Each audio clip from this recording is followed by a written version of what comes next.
Dan J. Fehrenbach. I'm President and Chief Executive Officer of Bank of Indiana, headquartered in Dana, Indiana. I'm honored with this award. It's an appreciation recognition for the 30-plus years I've spent working with small businesses and using the various programs to help them get ahead and get started and grow. I am very optimistic. You know, I think we've seen quite a transition from the smokestacks to smaller businesses, but the small businesses have been the ones that are creating the jobs, and I think they're very important. You know, when you look at the banking side of it, though, the economics of scale are on the larger loans. You do just the same work for a $50,000 or $100,000 loan as you do for $250,000 or $500,000 or $1 million or $2 million loans. So most of the well-established larger banks have gravitated towards larger loans, and they don't spend as much time working with small businesses. I think there's a lot of different ways that the Small Business Development Center is important to small businesses and to financial institutions. Number one, banks are running very thin as far as personnel because we're competing in the same competitive world that other businesses are. So over the years, there's been fewer and fewer people doing more and more tasks. And we don't have the time to sit down with a businessman and continually get the period of time necessary to put together the business plan, to put together the projections, to put together the marketing plan and refine them 2 or 3 times. We can give them some general ideas, we can give them some forms, but it works a lot better when we can refer them to the Small Business Development Center, and you people who have done that many, many times before can help them do that and work through the process. And you can get blocks of time where they can get significant amounts of work done. They generally come in to see us in a half hour, maybe 45 minutes at one period is about the max we're going to get. And it makes it very difficult to get the background, to put together the necessary business plan, projections, and marketing plans that we need to properly evaluate the loan. We work very closely with the Small Business Development Center, and the extraordinary thing that I really like about working with it is that the referrals go both ways. There's times we get somebody in and we know that they need the expertise of a Small Business Development Center. They've got part of it, but they need to refine another part of it. And so we refer them to the Small Business Development Center here in Terre Haute. And there's times they'll call us and they say, we've met with this individual, we've put together a business plan, projections, etc., and he needs to meet with a bank. And we're quite willing to meet with him because we know when he comes from the SBDC, he's got the information together, he's got it in an orderly fashion, and we can make a pretty quick determination. Are we going to be able to get a loan put together for these people? Excellent. Bank of Indiana is unique for several reasons. In April of 2006, we purchased a bank that was in Dana, Indiana, and it was a group of 80 investors that went together, and we purchased the bank, and the reason we did is we wanted to do things differently. We believe that there are many great banks out there that are serving the consumer and the retail side of the market. What we have is lenders and people that are experienced dealing with small businesses, and we wanted to serve as a business bank, and we wanted to use the government guarantee programs to their maximum benefit, and that's what we do. And we travel larger geographic areas than most banks do. We're headquartered in Dana, Indiana. That's where our charter and flag is, if you will. We got a loan production office in Terre Haute. We got a loan production office in Indianapolis, and we have branches in Lafayette, Indiana, North Judson, and Hamlet, Indiana. So we cover a large geographic area, but we deal a lot with small businesses. We don't advertise for consumer business very much. We do slightly on deposit side more than anything. But our biggest thing is we deal with small businesses. And the advantage to the borrower is that they come in and they're dealing with people that make the decisions.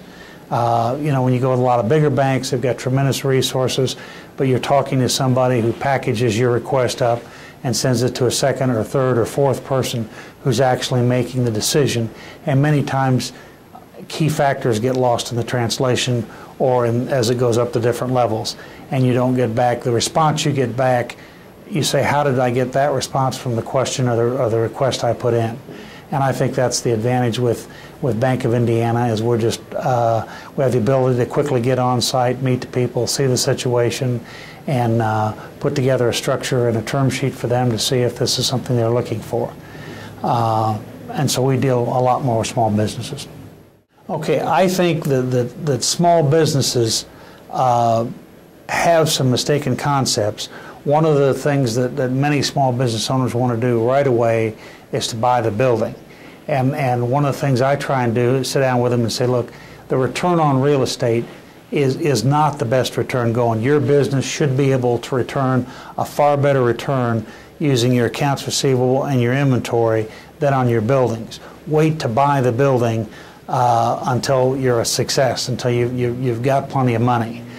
You need to keep reserves, you need to keep the money available, you need to know where you're at. And I've got people that are say, well, we do business financial statements every 6 months or every quarter. And in the small business, you need to be doing them every month, if not every week, to know where you are, to know what bills you've got coming due and what money you think's coming in. Because invariably, somebody's going to pay late, something's going to happen, you're going to need some additional supplies, and you need to know before you spend the money, do you have it, and do you have it for this week, do you have it for this payroll, do you have it for next week and next payroll? So I think a lot of attention needs to be paid there. Generally, when you're dealing with people going into small business, they go into small business because they have a skill. They're a tremendous salesperson. They've got this process or this product, and they know a lot about it. But many times they do not know about bookkeeping and accounting and things of that nature, and they're very hesitant to spend the time or effort to go hire someone to do that, and they keep putting it off. And finally it comes down to where the bank says, we won't loan any money or we won't advance any more money until you get us current statements. Then they're playing catch up. And they need to understand that that is something that you get a tremendous return on. If it's not natural to you, it's far better to pay to have that done, get it done on time, and sit down with a person that prepares it and say, okay, now what does this mean to me? Walk me through this. Explain the financial statements, the balance sheet, the income statement. What do you see? What problems do you see developing? Or what opportunities do you see developing? What mistakes am I making? No one can know it all.